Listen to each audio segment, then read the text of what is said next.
कार्येषु दासी करणेषु मन्त्री भोजेषु माता शयनेषु रम्भा रूपे च लक्ष्मी क्षमया धरित्री ये स्त्री. नमस्कार, तुम्ही ऐकत आहात वेणुध्वनी 90.4 FM KLE कनसू.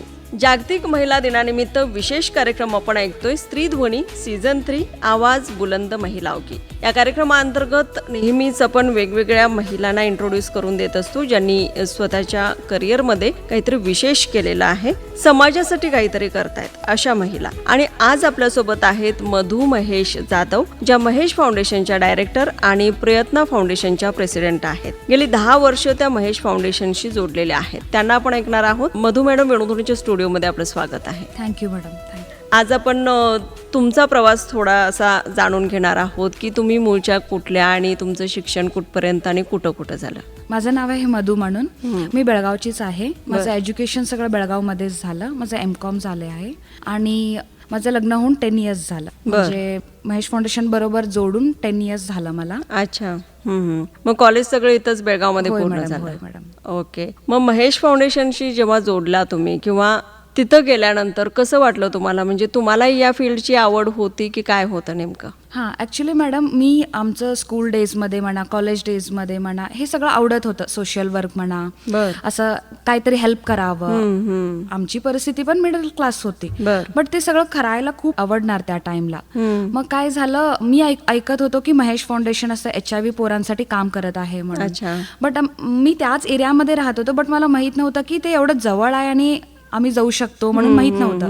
मग एक ओकेजन मध्ये मी तिकडं गेलो. मग तिकडचं सगळं एन्व्हायरमेंट बघितलो, ते पोरांना बघितलो. आम्हाला त्यांच्याबद्दल सगळं समजलं की HIV म्हणजे काय असते, त्यांनी ऑर्फन असतात, हे सगळं त्यांचं मेडिसिन, त्यांचं सगळ्याबद्दल आम्हाला समजलं. मग काय झालं, थोड्या दिवसानंतर तिथं वॅकन्सीज होते. मग मी तिथं जॉबसाठी म्हणून अकाउंटंट म्हणून मी अपॉइंट झालो तिथं. अच्छा. मग अपॉइंट होऊन 1 इयरला काय झालं, तिथं महेशचे जे माझे हजबंड आहेत, महेश फाउंडेशनचे प्रेसिडेंट, त्यांच्या मम्मीनी मला बघितले. मग मला लग्नासाठी विचारले.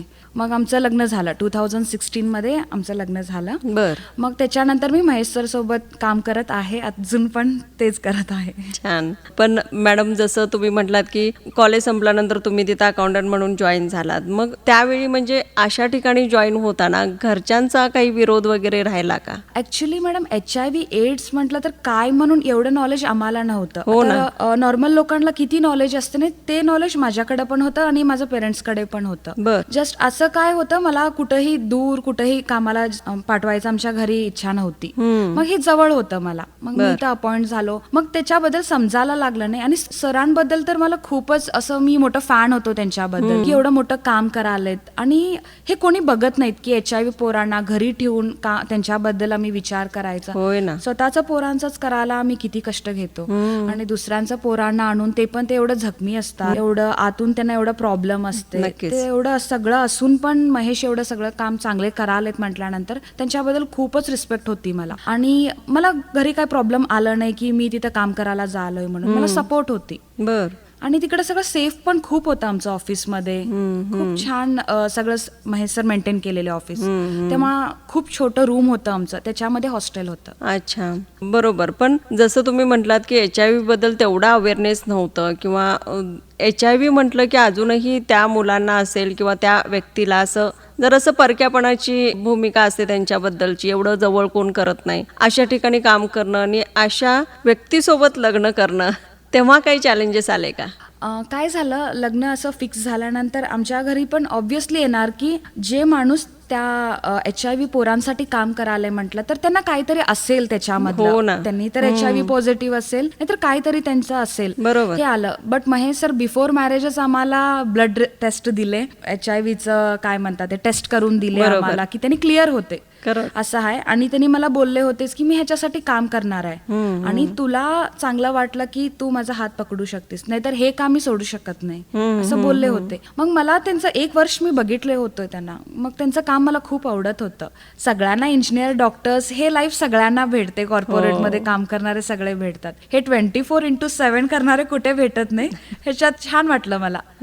सोशल वर्कर आहेत, चांगलं नाव आहे, चांगले आहेत, करूया म्हणून मी पुढे पाय घेतलो. बरोबर. म्हणजे थोडेसे प्रश्न होते पण ते लग्नाआधी सगळे क्लिअर करून तुम्ही याच्यामध्ये उतरलात. होय होय. छान. मग आता किती मुलं सध्या तुमच्या हॉस्टेलमध्ये आहेत किंवा काय नेमकी परिस्थिती आहे? आता आमच्या हॉस्टेलमध्ये 80 पोरं आहेत मॅडम. बर. आणि सगळे हेल्दी आहेत. असं नाही की आधी कसं होतं, आमचं हॉस्टेल थोडं लहान होतं, असं 2 BHKचं होतं. तिथे पोरं 30-35 पोरं राहत होते. मग एकमेकांना व्हायरल होऊन थोडं हे होत होते, बरं वाटत नव्हतं त्यांना. बट आता कसं झालंय, आमचं फाउंडेशन फुल व्हेंटिलेशन आहे, चांगलं एन्व्हायरमेंट आहे. मग आता आमची पोरं जास्त असं आजारी नाही पडत, खूप हेल्दी आहेत. आणि थोडे पोरं तर तिकडेच मोठे होऊन आमच्याकडेच काम करायलेत, आमचे हॉस्टेलचे पोरं. मग आहेत, सगळे हेल्दी आहेत. त्यांच्याबरोबर म्हणजे आम्ही पण खूप टाइम स्पेंड केलेलो असतोय, सगळं फेस्टिवल आम्ही त्यांच्याबरोबर करतोय. छान वाटते सगळं. एक हॉस्टेल चालवणं तेही अशा प्रकारचं, काय चॅलेंजेस येतात तुम्हाला? म्हणजे जर महेश सरला म्हणा, त्यांना रात्री 2 वाजता कॉल आला तर पण काहीही एमर्जन्सी आलं तर त्यांनी जायला पाहिजे, आणि त्यांनी करतात, ते काम करतच आलेत. त्यांचं फर्स्ट फॅमिली म्हटलं तर महेश फाउंडेशन आहे, नेक्स्ट आहे आम्ही, आणि त्यांनी 24/7 त्यांच्यासाठी अवेलेबल असतात. असं एकदा रात्री कॉल येतात की पोराला आराम नाही आहे, एमर्जन्सी आहे, खूप कडे जायला लागतात. आणि HIV असल्यामुळे सगळं हॉस्पिटलमध्ये अलाव नाही राहत आमच्या पोरांना. मग आता आमचं सिव्हिल आहेत, एक थोडे हॉस्पिटल आहेत, तिथे एवढंच आम्ही आमच्या पोरांना दाखवू शकतो, ते सोडून बाहेर होत नाही. आता कुठलंही ऑपरेशन आलंय म्हटलं तर सगळे डॉक्टर्स ते घेत नाहीत, त्याला पर्टिक्युलर असं असते, तिकडे त्यांनी जावं लागतं. आणि कसं आहे, ते HIV असं इझिली स्प्रेड होत नाही. आता आम्ही त्यांच्या बरोबर असतो, आता मला 2 पोरं आहेत, त्यांना आम्ही आमच्या पोरांबरोबर खेळायला सोडलेलं असतोय, तसं ते होत नाही. त्याला थोडं असं रिझन्स आहे, त्याच्याने होतात. बरोबर. हा, असं काही तिथं म्हणजे डेंजर आहे असं काही नसते, सगळं सेफ असते. आम्ही त्यांच्या बरोबर छान आणि हे करायला पाहिजे, कम्युनिकेट करायला. बरोबर. म्हणजे हे झालं, म्हणजे मेडिकली काही इमर्जन्सी वगैरे आली तर त्याचे चॅलेंजेस तुम्ही सांगितलात किंवा त्या अडचणी येतात म्हणून सांगितलात. पण त्याच्या व्यतिरिक्त म्हणजे 80 मुलं आता तुमच्याकडे आहेत, तर मुलं मुली नक्कीच मिक्स असतील किंवा एकत्र असतील? नाही मॅडम, ते कसं आहे, आम्हाला गव्हर्नमेंट कडून CWC कडून ऑर्डर असते की दोन्ही वेगवेगळ्या बिल्डिंग मध्ये राहायला पाहिजे, पुरी मिक्स करू शकत नाही आम्ही. ओके. का म्हणजे आताच खूप आम्ही हॉस्टेलचे न्यूज बघत असतो टीव्ही मध्ये, खूप काही वाईट होत असते. हो ना. त्याच्यात हे पोरं इन्फेक्टेड आहेत म्हटलं तर आम्ही ह्यांची काळजी खूप घ्यायला पाहिजे. मग त्यासाठी कधी आम्हाला ऑर्डर आला नाही, आम्ही आमचं हॉस्टेल काय होतं त्याचं बाजूचं जागा घेऊन आणि आम्ही तिथे एक बिल्डिंग उभा केलं, आणि त्या हॉस्टेलमध्ये आता गर्ल्स राहतात. ओके. म्हणजे मुला मुलींचं वेगळं हॉस्टेल वेगवेगळं आहे. त्यांनी इव्हन जेवायला पण मिळून बसत नाहीत, आणि त्यांचे बेड्स म्हणा, त्यांचं अभ्यास करायचं रूम म्हणा, सगळं वेगवेगळं आहे. अच्छा, म्हणजे एवढे स्ट्रिक्टली पाळायला पाहिजे. होय मॅडम. हो. ओके. मग शाळा कुठं होते त्यांची, म्हणजे तुमच्याच कॅम्पसमध्ये असते की बाहेर शाळेला जातात? आमचं कॅम्पसमध्येच आहे मॅडम. बर. आमचंच स्कूल आहे उत्कर्षा म्हणून. आता 2018 मध्ये ते स्कूल स्टार्ट झालं, तेव्हापासून आमचे पोरं त्याच स्कूलमध्ये जातात. आमचे पोरं आहेत नाही, म्हणजे महेश फाउंडेशनचे पोरं आहेत नाही, ते पोरं म्हणजे HIV इन्फेक्टेड आहेत म्हणून बाहेरचं स्कूलमध्ये त्यांनी एज्युकेशन करायला थोडा प्रॉब्लेम होत होतं. का म्हणजे तिकडे नॉर्मल पोरं पण येतात, कुठंतरी काही झालं, आता गव्हर्नमेंट स्कूलला जात होते त्यांनी, तिथे थोडं प्रॉब्लेम्स क्रिएट व्हायला लागले. मग असं वाटलं की आम्ही आमचं स्कूल स्टार्ट करायला पाहिजे. आणि महेश सरची स्वप्न पण आहे की ते मी एक चांगलं स्कूल करावं म्हणून, त्याप्रमाणे त्यांनी स्कूल स्टार्ट केले. तिथं आता आमचे पोरं जातात, आणि त्याच्याबरोबर स्लमचे पोरं पण त्याच्यात आहेत. स्लमचे पोरं इथे सागरनगर स्लम म्हणा, थोडे रुक्मिणी नगर स्लमचे पोरं सगळे आमचं स्कूलमध्ये आहेत, आणि 1 to 10th स्टँडर्ड पर्यंत आमचं स्कूल चाललंय. अच्छा, बरोबर. म्हणजे HIV म्हटलं की अनेक प्रश्न लोकांच्या मनामध्ये येतात, आणि त्याप्रमाणे मग त्या मुलांच्याकडे बघणं असेल किंवा त्यांना ट्रीट करणं, ह्या सगळ्या गोष्टी होत असतील. ते तुम्हालाही बघणं थोडंसं जड गेलं असेल की असं मुलांसोबत होत आहे, आणि त्यामुळे मग तुम्ही स्कूल तुमचं स्वतःचं चालू केलं. छान. मी तुमच्या इंट्रोडक्शनमध्ये सांगितलं की तुमचं प्रयत्न फाउंडेशन पण आहे, तर त्याच्या अंतर्गत काय नेमकं काम चालतं? प्रयत्न फाउंडेशन हे मी स्टार्ट करून आता 4 years झालं मॅडम. ह्याच्यामध्ये मी कसं करत होतो, म्हणजे प्रोजेक्ट्स घेणार, म्हणजे कुठं प्रॉब्लेम आहे थोडं आम्ही आमचं टीम जाऊन बघणार की हे प्रयत्न हे फाउंडेशन स्टार्ट करून मी 4 years झालं. ह्या फाउंडेशनमध्ये ह्याच्यामध्ये प्रोग्राम्स काय असतात म्हटलं तर, जे प्रॉब्लेम्स असतात हे मी आमचं मेन इंटेन्शन होतं की हे करायला हे महिलांसाठीच होतं. आम्ही लेडीजला ह्याच्यानी मदत करायची आमची इंटेन्शन होतं. मग त्याप्रमाणे आम्ही फर्स्ट थोडे प्रोजेक्ट्स घेतलो, ते पिक्चराइज करत होतो आम्ही, मग त्यांना मदत करत होतो. म्हणजे ते पिक्चराइज करून आम्ही सोशल मीडियामध्ये घातल्यानंतर त्याच्याने डोनेशन कलेक्शन होत होतं. मग त्या डोनेशन कलेक्शनने आम्ही त्या कुणाला आम्ही प्रोजेक्ट केलेलो नाही त्यांना आम्ही ते देत होतो. मग अशामध्ये आम्ही खूप कॉलेज शिकणारे पोरींना लॅपटॉप्स वगैरे दिले आणि 400 पेक्षा जास्त पोरींना आम्ही कॉलेज फीस भरले. ईच स्टुडंटला 50,000चं वरचं फीस आम्ही त्यांना डोनेशन म्हणून हे केले, म्हणजे कॉलेजसाठी आणि लॅपटॉप, आणि खूप लोकांना रेशनसाठी मदत केले. आणि खूप पोरी आहेत की त्यांनी आमच्याकडे आता ते सगळं करून घेऊन आमच्याकडे कामाला पण यालेत. अच्छा. हां, मग आम्ही ह्याच्यामध्ये असं आम्ही थोडं गावं फिरलो त्या टाइमला. त्याच्यामध्ये नाही थोडे लेडीज आहेत त्यांनी घराबाहेर येऊ शकत नाही, घरी बसूनच त्यांनी काहीतरी करावं लागते. तिथं आम्ही मशीन्स दिलो, थोडे टेलरिंग मशीन्स दिलो, त्यांना मदत केलो त्या टाईपमध्ये. आणि एकट्यांना स्टेशनरीचं शॉप करून दिलो, एकट्यांना रेशन शॉप करून दिलो. असं करत चाललंय आमचा प्रोग्राम. बरोबर. म्हणजे प्रयत्न फाउंडेशनच्या माध्यमातून असं सगळं सोशल वर्क तुमच्याकडून केलं जातं, जे फक्त महिलांवरती फोकस केलेलं आहे, महिलांसाठी आहे. तर याच्या व्यतिरिक्त आणखीनही काही कामं होतात का याच्या अंतर्गत? आणि मॅडम आमचं महेश फाउंडेशन मध्ये आधार महिला उद्योग म्हणून आम्ही एक डिपार्टमेंट केले, एक प्रोग्राम केले. त्याच्यामध्ये 26 महिला आहेत. त्यांनी बॅग स्टिच करतात, स्कूल बॅग्स, कॉलेज बॅग्स, सगळे तुम्ही कुठलं टाइप्स मध्ये सांगता नाही ते बॅग स्टिचेस करतात आणि युनिफॉर्म स्टिच करतात. आणि ते युनिफॉर्म सगळे स्टिच करून आम्ही ऑर्डर्स घेतो. आता गव्हर्नमेंट स्कूलला आम्ही फ्रीमध्ये बॅग डिस्ट्रीब्युशन करतो, ते सगळे बॅग्स आमच्या इथंच रेडी होतात. आणि खूप सारे स्कूलचे ऑर्डर्स आम्हाला येतात की बॅग असं स्टिच करून द्या, मग आम्ही ते करतो. आणि त्याच्याने जे इन्कम आम्हाला येते ना ते आम्हाला त्या बायकांना आम्ही शेअर करतो. ओके. आणि त्याच्यानंतर आणि ग्रामीण कार्ट म्हणून एक आमचं एक्झिबिशन हॉल सारखं आहे आमचं फाउंडेशन मध्ये. तिथे आम्ही हे युनिफॉर्म्स म्हणा, बॅग्स म्हणा, पॉटरीज असतात ना त्यांच्याकडनं आम्ही पॉट आणून त्याला पेंटिंग करून ते पण आम्ही सेल करतो. आणि थोडे तिकडे आम्ही असं कॉटन सारीज, हँडलूम सारीज हे सगळं आम्ही ठेवलोय. ते पण चालवायला महिलाच आहेत आमच्याकडे. ते तिकडचे लेडीज आहेत ना ते सगळे सेल करतात, म्हणजे त्यांना आम्ही घालून देऊन सोडलोय. त्यांनी सगळं सेल करतात. मग त्याच्याने काय जे आम्हाला अमाऊंट येते, काय जे आम्हाला इन्कम येते ना ते त्याच लेडीजला आम्ही शेअर करतो. अच्छा. म्हणजे ते म्हणजे आधार महिला उद्योग मध्ये जे आमचं प्रोडक्शन म्हणजे मॅन्युफॅक्चरिंग बॅग सगळं होतात नाही ते आम्ही ग्रामीण कार्ट मध्ये सेल करतो. ओके. म्हणजे जे येणारं सगळं प्रॉफिट आहे ते महिलांमध्ये शेअर केलं जातं. छान. मग प्रयत्न फाउंडेशनचे आणखीन काही फ्युचर प्लॅनिंग्स आहेत का तुमचे? आहेत मॅडम. अजून आम्ही प्रयत्न कॅफे म्हणून एक स्टार्टअप करणार आहे, कॅफे सारखं. तिथं पण म्हणजे आमचं आता लहान क्वांटिटीमध्ये आम्ही स्टार्ट केलोय की कॅटरिंगचं आम्ही ऑर्डर्स घेतो. जर ते लग्नाचं असू दे, कितीही मेंबरची असू देत, ते कॅटरिंगचं ऑर्डर घेतो. तिथे एक 20-25 लेडीज आहेत, त्यांनी सगळं स्वयंपाक बनवतात. आम्ही सगळं त्यांच्या हातात देऊन सोडले. त्यांनी सगळं स्वयंपाक करतात, मग जाऊन त्यांनी सर्व पण करून येतात. ते आता आम्ही एक कॅफे सारखं करून ते चेंज करणार आहे. मग आता फ्युचर प्लॅन मध्ये ते आहे आमचं, प्रयत्न कॅफे म्हणून स्टार्ट करणार आहे. छान. म्हणजे अनेक महिलांना तुम्ही रोजगार मिळवून दिला याच्या अंतर्गत. होय. आणि आमचं फुल महेश फाउंडेशन जे आहे ना तिथे 90% लेडीजच वर्क करतात. त्याच्यामध्ये आता 215 आमचं स्ट्रेंथ आहे. त्याच्यात 190 लेडीजच आहेत. कुठे एक हेल्पर घ्या, एक टीचर्स घ्या, सगळं टीचर्स स्कूलमध्ये पण टीचर्सच जास्त आहेत, म्हणजे लेडीज स्ट्रेंथच जास्त आहे तिथं पण.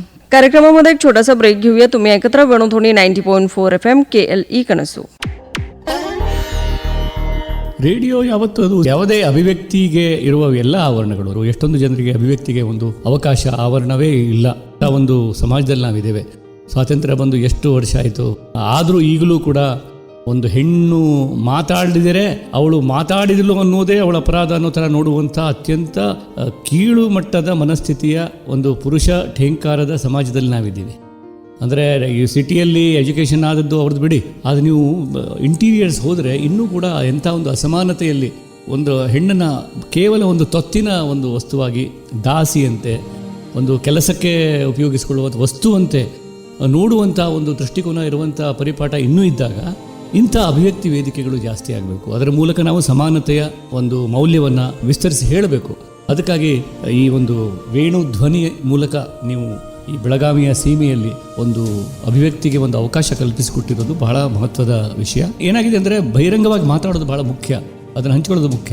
ಈಗ ಟೆಕ್ನಾಲಜಿ ಬಂದುಬಿಟ್ಟಿದೆ, ಎಲ್ಲ ಮೊಬೈಲಲ್ಲಿ SMS ಮಾಡ್ತಾರೆ, ಮೊಬೈಲಲ್ಲಿ ಏನೋ ಮಾಡ್ತಾರೆ, ಅದು ಬೇರೆ. ಅದು ಅಲ್ಲಲ್ಲಿ ಗುಸು ಆದಂಗೆ ಅದಲ್ಲ.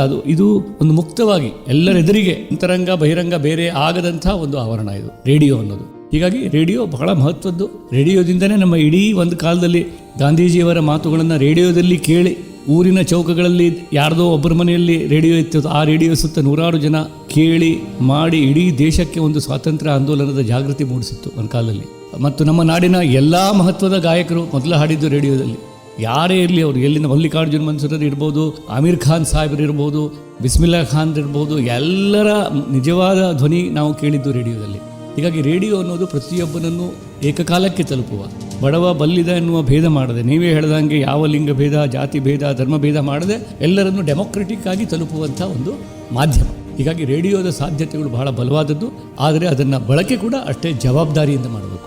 ರೇಡಿಯೋ ಇದೆ ಅಂದ್ಕೊಂಡು ನಾವು ನಮಗೆ ಬೇಕಾದ ವಿಚಾರ ಪ್ರಣಾಳಿಕೆಗಳನ್ನು ಮಾತ್ರ ಬಿತ್ತರಿಸೋದಕ್ಕೆ ಅದನ್ನು ಬಳಸ್ಕೊಂಡ್ರೆ, ಕೆಲವು ರಾಜಕೀಯ ಪ್ರಣಾಳಿಕೆಗಳಿಗಾಗಿ ಮಾತ್ರ ಅದನ್ನು ಬಳಸ್ಕೊಂಡ್ಬಿಟ್ರೆ ಅದು ಅದರ ದುರ್ಬಳಕೆ ಆಗಿಬಿಡುತ್ತದೆ. ಸಮಾನತೆ, ಸಮತೆ ಮತ್ತು ಪ್ರಜಾಪ್ರಭುತ್ವದಲ್ಲಿ ಪ್ರಜೆಯ ಹಕ್ಕು ಬಾಧ್ಯತೆ, ಇದಕ್ಕಾಗಿ ಒಂದು ಆವರಣವನ್ನು ಸೃಷ್ಟಿಸುವುದು ರೇಡಿಯೋದ ಕೆಲಸ.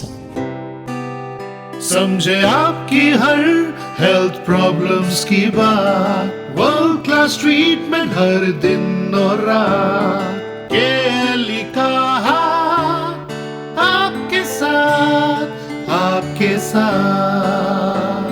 KLE Society's Dr. Prabhakar Kore Super Speciality Hospital. Cure for all health related problems. Experienced doctors and ultra modern facilities के साथ. KLE Society's Dr. Prabhakar Kore Super Speciality Hospital and Medical Research Center, Nehru Nagar, Belagavi. Call 08312 473777.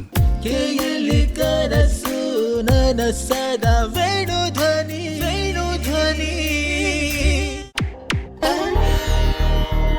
छोट्याशा ब्रेकनंतर स्वागत आहे पुन्हा एकदा KLE Venudhwani 90.4 FM वरती तुम्ही tune आहात आणि जागतिक महिला दिनानिमित्त एक विशेष कार्यक्रम आपण ऐकतोय, स्त्री ध्वनी सीझन 3 आवाज बुलंद महिलाओं की. या कार्यक्रमाअंतर्गत आज आपल्यासोबत आहेत मधू महेश जाधव, ज्या महेश फाउंडेशनच्या डायरेक्टर आणि प्रयत्ना फाउंडेशनच्या प्रेसिडेंट आहेत. मधू मॅडम, बऱ्याचशा गोष्टी आपण आतापर्यंत डिस्कस केल्या, मग त्या महेश फाउंडेशनच्या असतील किंवा तुमच्या प्रयत्ना फाउंडेशनच्या असतील, आणि या दोन्हीच्या माध्यमातून महिलांसाठी खूप मोठं काम तुम्ही करत आहात. त्यांनाही स्वतःचा रोजगार मिळवून देण्याचं किंवा त्यांनाही स्वावलंबी बनवण्याचं काम तुमच्याकडून होत आहे. आणि अर्थात जी HIV पॉझिटिव्ह मुलं आहेत त्यांचा सांभाळ व्यवस्थितरित्या इथं केला जातोय.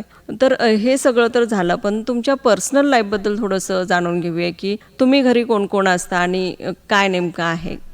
आमचं पर्सनल लाईफ म्हटलं तर मी, माझे हस्बंड, सासू आणि आम्ही सगळे मिळून असतोय. मला 2 मुलं आहेत. एकटा 6 इयर्सचा आहे आणि एकटा 1.5 वर्षाचा आहे. ओके. मग घर सांभाळत एवढी मोठी जबाबदारी सांभाळताना काही अडचणी, काही प्रॉब्लेम्स असं नाही आलं मॅडम. का म्हणजे महेशचे जे आई आहेत ना, माझे सासू, त्यांनी खूप सपोर्टिव्ह आहेत. महेशला पण कुठल्याही कामात त्यांनी असं हे करत नाही की हे करू नकोस, असं कधी त्यांच्या तोंडाने मी 10 वर्षात ऐकलो नाही आहे. सगळ्याला त्यांनी सपोर्ट करतात. इव्हन तसंच लग्नानंतर मी थोडे दिवस घरी राहिलो, मग त्यांनी मला बोलले की तू जा, मी घरी सांभाळतो सगळं, तू जा, तू काम कर. का म्हणजे तुम्ही शिकलेला असता, कशाला घरी बसता. ऍक्च्युली त्यांचं मोटिवेशननीच आम्ही हे सगळं करू शकतो असं वाटतंय. होय ना. म्हणजे तशा काही अडचणी तुम्हाला आल्या नाहीत. खूप फॅमिलीचा सपोर्ट खूप आहे मॅडम. आणि सोशल वर्क म्हणजे त्याच्यात फॅमिलीचा सपोर्ट खूप लागते. बरोबर. माणूस एक बाहेरचं सगळ्यांचं हेल्प करायला जातोय, नाहीतर बाहेरच्या लोकांसाठी आम्ही काम करतो म्हटलं तर ते त्याला फॅमिली खूप सपोर्ट लागते. हो ना. म्हणजे फॅमिलीकडून तुम्हाला चांगला सपोर्ट आहे आणि त्यामुळे तुम्हाला हे काम करणं सोपं जातं. छान. मग मला सांगा, हे जे महेश फाउंडेशनकडं मुलं येतात, तुम्हाला कशी अप्रोच होतात की तुम्ही त्यांच्यापर्यंत पोहोचता, काय नेमकं प्रोसिजर असतं? म्हणजे HIV इन्फेक्टेड जे पोरं असतात नाही मॅडम, त्यांनी CWCला आलेले असतात. बरं. मग त्यांनी आम्हाला इकडे पाठवतात. म्हणजे त्यांनी असं डिस्ट्रिक्टवरती ते सगळं कॅल्क्युलेट करून त्यांनी आमच्याकडे पाठवलेले असतात. म्हणजे डिस्ट्रिक्ट वाईज असते ते. म्हणजे ह्या प्लेसचा मुलगा इकडे राहायला पाहिजे असं असतात. असं त्या टाईपमध्ये होऊन आमच्याकडे पोरं येतात. मग ज्या मुलांना म्हणजे फॅमिली नाही आहे अशी मुलं येतात की असणारी सुद्धा मुलं तुमच्याकडे येतात? असे आहेत की थोडे पोरं अर्फंड आहेत, त्यांना कोणीच नाही आहे, बट काका मामा असे रिलेटिव्ह असतात, त्यांनी कधीतरी येऊन भेटून जात असतात आणि सुट्टीत पोरं पण एक 4-5 दिवस जाऊन येत असतात. आणि एक एकटे पोरं असे पण आहेत की कोणीच नाही आहे, फॅमिलीच नाही आहे, त्या पोरं इथं आमच्या इथेच राहतात. मग आता इतकी वर्ष झालं तुम्ही हे फाउंडेशन चालवत आहात, त्याच्यातून मुलांना तुम्ही बाहेरही शिक्षण दिलं तर सुरुवातीच्या काळामध्ये, आता तुम्ही शाळा चालू केलीत, मग अशी कुठली मुलं आहेत का ज्यांनी चांगलं शिक्षण घेतलं आणि चांगला काहीतरी जॉब करतायत वगैरे? हा, म्हणजे टीचिंग फील्डमध्ये 2-3 पोरं गेलेत आमच्याकडून. आणि आहेत मॅडम, म्हणजे आता 18+ झालेत आमचे पोरं. आता थोडे पोरं आहेत की आमच्याकडं फोटोग्राफी करालेत, वेबसाईटमध्ये काम करालेत, आहेत आमच्याकडं राहून पोरं आमच्याकडे काम करतात, नाही ते मोठं अचिव्हमेंट वाटते मॅडम. बाहेर आम्ही पाठवायपेक्षा आम्ही त्यांना एक सॅलरी म्हणून देऊन आमच्याकडे आम्ही त्यांनी त्या पोरांना ठेवून घेतलं की त्यांना सगळं असते. बरोबर. म्हणजे त्यांना केअरटेकर पण होतात, त्यांना राहायला घर होते, सगळं असते.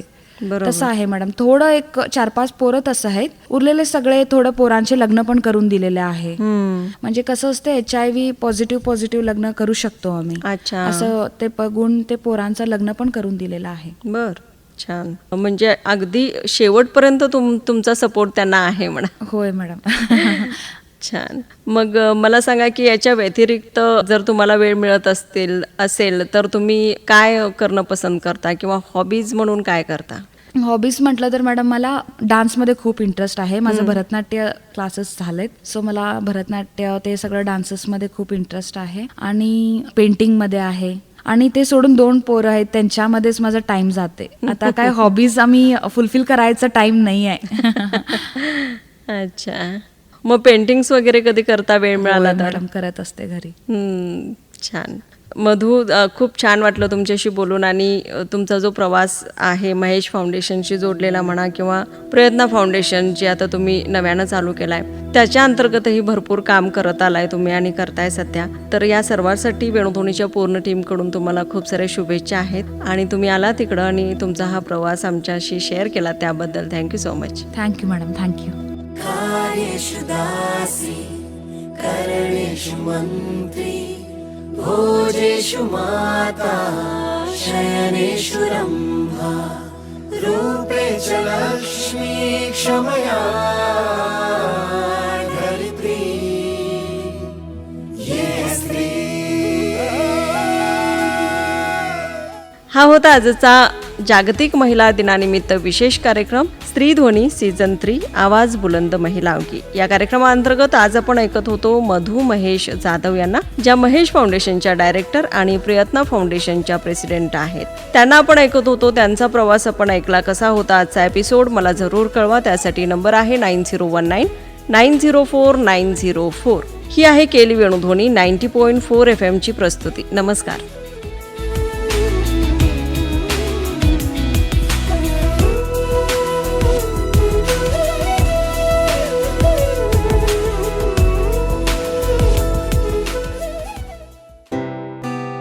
समझे आपकी हर हेल्थ प्रॉब्लम्स की बात, वर्ल्ड क्लास ट्रीटमेंट हर दिन और रात.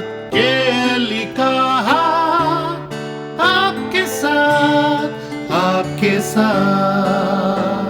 KLE Society's Dr. Prabhakar Kore Super Speciality Hospital. Cure for all health related problems. Experienced doctors and ultra modern facilities के साथ. KLE Society's Dr. Prabhakar Kore Super Speciality Hospital and Medical Research Center, Nehru Nagar, Pelagavi. Call 08312473777. केली कनसु ನನ್ನ ಸದಾ